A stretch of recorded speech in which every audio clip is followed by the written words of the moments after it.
ಅಡುಗೆ ಮನೆಯ ರಹಸ್ಯ ತಿಳಿಯಿರಿ. ಶ್ರೀಮಂತಿಕೆ ಬರುವುದೇ ಇಲ್ಲಿಂದ. ಸ್ನೇಹಿತರೆ, ಮನೆಯೇ ಮಂತ್ರಾಲಯ, ಮನಸ್ಸೇ ದೇವಾಲಯ ಅನ್ನೋ ಸಾಲುಗಳು ನಿಜಕ್ಕೂ ಸತ್ಯವೇ. ಮನೆ ಇದ್ದಂತೆ ಮನಸ್ಸು ಎಂಬ ಮಾತಿನಂತೆ ನಾವು ಪುಟ್ಟ ಮನೆಯಲ್ಲೇ ಇದ್ದರೂ ನಮ್ಮ ಆಲೋಚನೆಗಳು ಅಲ್ಲಿಂದಲೇ ಬದಲಾಗೋಕ್ಕೆ ಶುರುವಾಗುತ್ತದೆ. ಮನೆಯೇ ಮೊದಲ ಪಾಠಶಾಲೆ, ತಾಯಿಯೇ ಮೊದಲ ಗುರು ಎಂಬ ಮಾತಿನಂತೆ ಮನೆಯಲ್ಲಿಯೇ ಆ ಶಕ್ತಿ ಸಂಚಯವಾಗ್ತಿರುತ್ತದೆ. ಮನೆಯಲ್ಲಿ ಬೇರಾವ ಸ್ಥಳವೂ ಅಲ್ಲ, ನಮ್ಮ ಹೊಟ್ಟೆ ತುಂಬಿಸೋ ಕಾರ್ಯಕ್ಕೆ ಅಣಿಯಾಗುವ ಅಡುಗೆ ಕೋಣೆಯೇ ನಮ್ಮ ಬದುಕಿನ ಶ್ರೀಮಂತಿಕೆಯ ಪ್ರತಿರೂಪವೆಂದು ವಾಸ್ತುಶಾಸ್ತ್ರ ಕೂಡ ಹೇಳುತ್ತದೆ. ಮನೆ ಅದೆಷ್ಟೇ ಸುಂದರವಾಗಿದ್ದರೂ ಅಡುಗೆ ಕೋಣೆ ಸರಿಯಾದ ಜಾಗದಲ್ಲಿಲ್ಲ ಅಂದರೆ ಒಂದಿಲ್ಲೊಂದು ಸಮಸ್ಯೆ, ಕಿರಿಕಿರಿ ಅಂತೂ ಬರುತ್ತಲೇ ಇರುತ್ತೆ.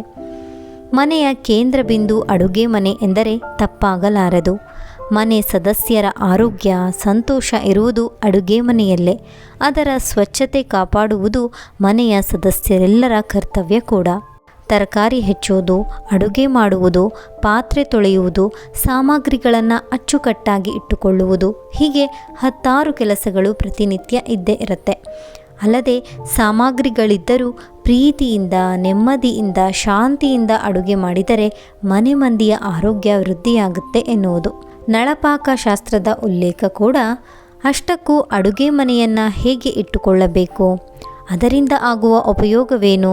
ಅಲ್ಲದೆ ವಾಸ್ತುಶಾಸ್ತ್ರದಲ್ಲಿ ತಿಳಿಸಿದಂತೆ ಅಡುಗೆ ಮನೆ ಹೇಗಿರಬೇಕು, ಅದರಿಂದ ನಿಜಕ್ಕೂ ಶ್ರೀಮಂತಿಕೆ ಬರುತ್ತಾ, ನೆಮ್ಮದಿ ನೆಲೆಸುತ್ತಾ ಅನ್ನೋದನ್ನು ಇಂದಿನ ವಿಡಿಯೋದಲ್ಲಿ ನೋಡೋಣ. ಅದಕ್ಕೂ ಮುನ್ನ ನಮ್ಮ ವಿವರ್ಸ್ ಲೋಕ ಚಾನಲ್ಗೆ ನಿಮ್ಮ ಬೆಂಬಲವಿರಲಿ. ಪೂರ್ತಿ ಮಾಹಿತಿ ತಿಳಿಯುವ ಮೊದಲು ಲಕ್ಷ್ಮೀ ದೇವಿಯ ಆಶೀರ್ವಾದವು ನಿಮ್ಮ ಮೇಲೆ ಇರಬೇಕೆಂದು ನೀವು ಬಯಸಿದರೆ ಈ ವಿಡಿಯೋವನ್ನು ಲೈಕ್ ಮಾಡಿ ಮತ್ತು ನಮ್ಮ ವಿವರ್ಸ್ ಲೋಕ ಚಾನಲನ್ನು ಸಬ್ಸ್ಕ್ರೈಬ್ ಮಾಡಿ. ಕಾಮೆಂಟ್ ಬಾಕ್ಸ್ನಲ್ಲಿ ಅಮ್ಮ ಮಹಾಲಕ್ಷ್ಮಿ ಶ್ರೀಮನ್ನಾರಾಯಣ ಸಮೇತ ನಮ್ಮ ಮನೆಗೆ ಬಂದು ಸ್ಥಿರವಾಗಿ ನೆಲೆಸಮ್ಮ ಎಂದು ಬರೆಯಿರಿ. ಅಸ್ತು ದೇವತೆಗಳು ತಥಾಸ್ತು ಎನ್ನುತ್ತಾರೆ. ಸ್ನೇಹಿತರೆ, ಅಡುಗೆ ಮನೆಯ ವಾಸ್ತು ಸಲಹೆಗಳ ಪ್ರಕಾರ ಅಡುಗೆ ಮನೆಯ ನಿರ್ಮಾಣದಲ್ಲೇ ಧನಾತ್ಮಕ ಶಕ್ತಿಗಳು ಕೇಂದ್ರೀಕೃತವಾಗುತ್ತವೆಯಂತೆ.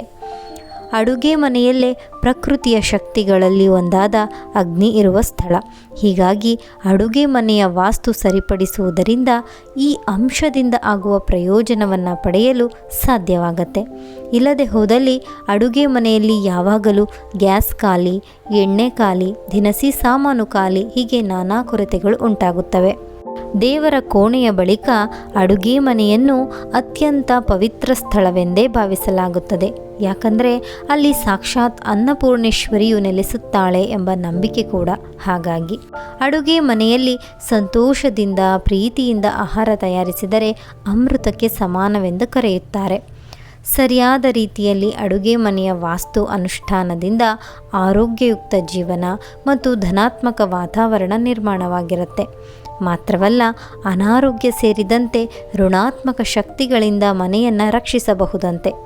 ವಾಸ್ತು ನಿಯಮದ ಅನ್ವಯ ನಿರ್ಮಾಣಗೊಳ್ಳದೇ ಇರುವ ಅಡುಗೆ ಮನೆಯಿಂದ ಹಣಕಾಸಿನ ಸಮಸ್ಯೆಗಳು, ಕಾಯಿಲೆಗಳು, ಕೌಟುಂಬಿಕ ಸಮಸ್ಯೆಗಳು ಸೇರಿದಂತೆ ಹಲವು ಸಮಸ್ಯೆಗಳು ಕಾಣಿಸಿಕೊಳ್ಳುತ್ತವೆ. ಅಡುಗೆ ಮನೆಯ ವಾಸ್ತು ಸಲಹೆಗಳ ಪ್ರಕಾರ ಮನೆಯ ಆಗ್ನೇಯ ದಿಕ್ಕಿನಲ್ಲಿ ಅಡುಗೆ ಕೋಣೆ ಇರಬೇಕು.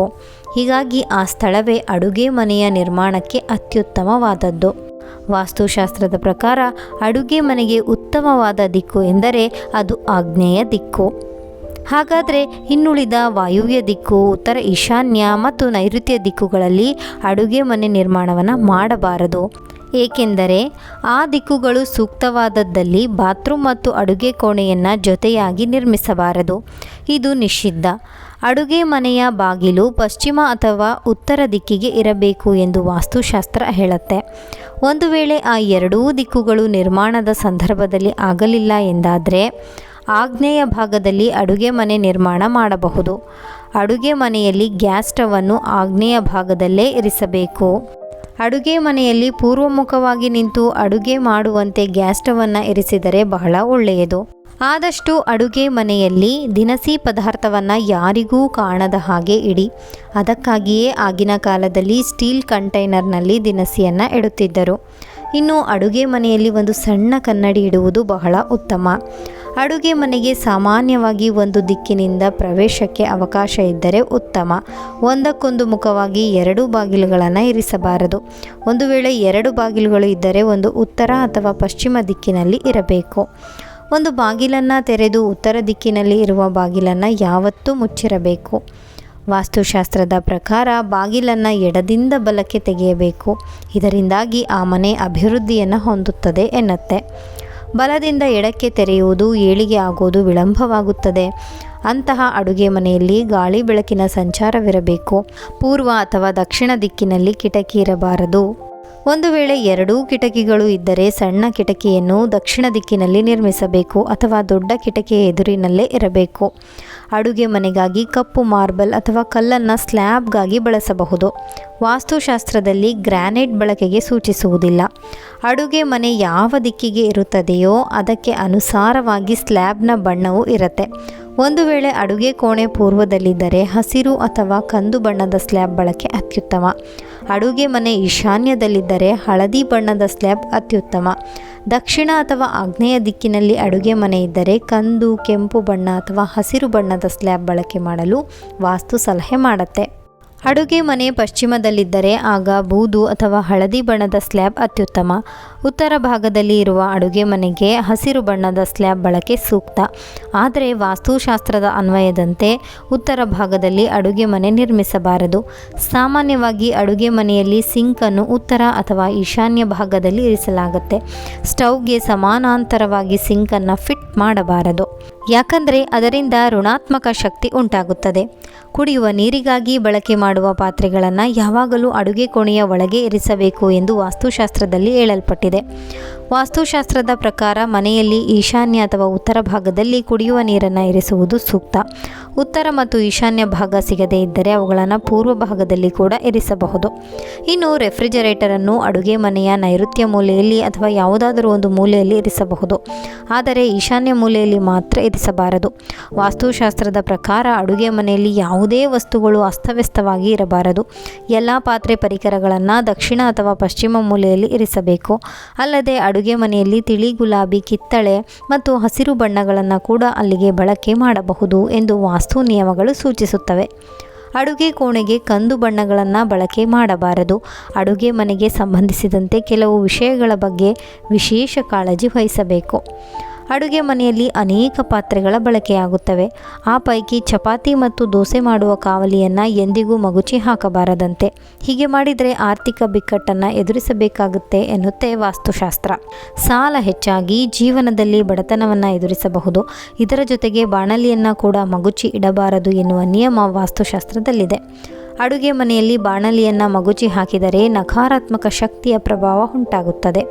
ಈ 2 ಪಾತ್ರೆಗಳನ್ನು ಅಡುಗೆ ಮನೆಯಲ್ಲಿ ಮಗುಚಿ ಹಾಕಿದರೆ ಕುಟುಂಬ ಸದಸ್ಯರ ಪ್ರಗತಿಯಲ್ಲಿ ಅಡೆತಡೆಗಳು ಉಂಟಾಗುತ್ತವೆ. ಮನೆಯಲ್ಲಿ ಅಶಾಂತಿಯ ವಾತಾವರಣ ನಿರ್ಮಾಣವಾಗುತ್ತೆ. ಸಣ್ಣ ಸಣ್ಣ ವಿಚಾರಗಳಿಗೆ ಜಗಳ, ಮನಸ್ತಾಪ ಎದುರಾಗತ್ತೆ. ಅಡುಗೆ ಮನೆಯಲ್ಲಿ ರಾತ್ರಿ ಮಲಗುವ ಮುನ್ನ ಎಂಜಲು ಪಾತ್ರೆಗಳೆಲ್ಲವನ್ನು ಸ್ವಚ್ಛವಾಗಿಸಬೇಕು. ಎಂಜಲು ಪಾತ್ರೆ ಅಥವಾ ಉಪಯೋಗಿಸಿದ ಪಾತ್ರೆಗಳನ್ನು ಹಾಗೆಯೇ ಬಿಟ್ಟು ಮಲಗಿದರೆ ಆ ಮನೆಗೆ ದರಿದ್ರವಂತೆ. ವಾಸ್ತು ತಜ್ಞರ ಪ್ರಕಾರ ಅಡುಗೆ ಮನೆಯಲ್ಲಿರುವ ಪಾತ್ರೆಗಳನ್ನು ಸದಾಕಾಲ ಶುದ್ಧವಾಗಿ ಇಟ್ಟುಕೊಳ್ಳಬೇಕಂತೆ. ಬೆಳಗ್ಗಿನ ವೇಳೆ ಸೂರ್ಯನ ಬಿಸಿಲು ಮನೆಯೊಳಗೆ ಪ್ರವೇಶಿಸಿದರೆ ಒಳ್ಳೆಯದಂತೆ. ಇದರಿಂದ ಮನೆಗೆ ಹಣದ ಹರಿವು ಕೂಡ ಹೆಚ್ಚಾಗುತ್ತೆ ಎನ್ನುವ ನಂಬಿಕೆ ಇದೆ. ಅಷ್ಟೇ ಅಲ್ಲ, ಕುಟುಂಬದ ಸದಸ್ಯರು ಅನ್ಯೋನ್ಯದಿಂದ ಜೀವನ ನಡೆಸುತ್ತಾರಂತೆ. ಇನ್ನು ಅಡುಗೆ ಮನೆಯಲ್ಲಿ ಒಂದು ಪುಟ್ಟ ನವಿಲುಗರಿಯನ್ನು ಉತ್ತರ ದಿಕ್ಕಿನತ್ತ ಗೋಡೆಯಲ್ಲಿ ಇರಿಸುವುದರಿಂದ ಮನೆಯಲ್ಲಿ ಧನಾತ್ಮಕತೆ ಹೆಚ್ಚುತ್ತೆ. ಪ್ರತಿನಿತ್ಯ ಅಡುಗೆ ಮನೆಯನ್ನು ಶುದ್ಧವಾಗಿ ಇಟ್ಟುಕೊಳ್ಳುವವರಿಗೆ ಸಹಜವಾಗಿ ಮನೆಯಲ್ಲಿ ಸುಖ ಶಾಂತಿ ನೆಲೆಸಿರುತ್ತದೆ. ನೆಮ್ಮದಿಯ ಬದುಕನ್ನು ಕಂಡುಕೊಂಡಿರುತ್ತಾರೆ. ಹಾಗೆ ಆರ್ಥಿಕವಾಗಿಯೂ ಸಬಲರಾಗಿರುತ್ತಾರೆ ಅನ್ನೋದು ಸತ್ಯ. ನಿಮ್ಮ ಅಡುಗೆ ಮನೆಯನ್ನು ಕೂಡ ಸ್ವಚ್ಛವಾಗಿಟ್ಟುಕೊಳ್ಳಿ. ತನು ಮನ ಧನದಿಂದಲೂ ಸಿರಿವಂತರಾಗಿ ಬಾಳಿ. ಮುಂದಿನ ವಿಡಿಯೋದಲ್ಲಿ ಸಿಗೋಣ. ಅಲ್ಲಿವರೆಗೂ ನಿಮ್ಮ ಆರೋಗ್ಯದ ಕಡೆ ಗಮನವಿರಲಿ.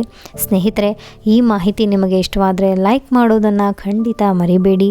ಇನ್ನು 10 ಜನರಿಗೆ ಶೇರ್ ಮಾಡಿ. ಹಾಗೂ ಇನ್ನು ಹೆಚ್ಚಿನ ವಿಡಿಯೋಸ್ಗಳಿಗಾಗಿ ಚಾನಲನ್ನು ಸಬ್ಸ್ಕ್ರೈಬ್ ಮಾಡಿಕೊಳ್ಳಿ. ಕೇಳಿದ್ದಕ್ಕಾಗಿ ಧನ್ಯವಾದಗಳು.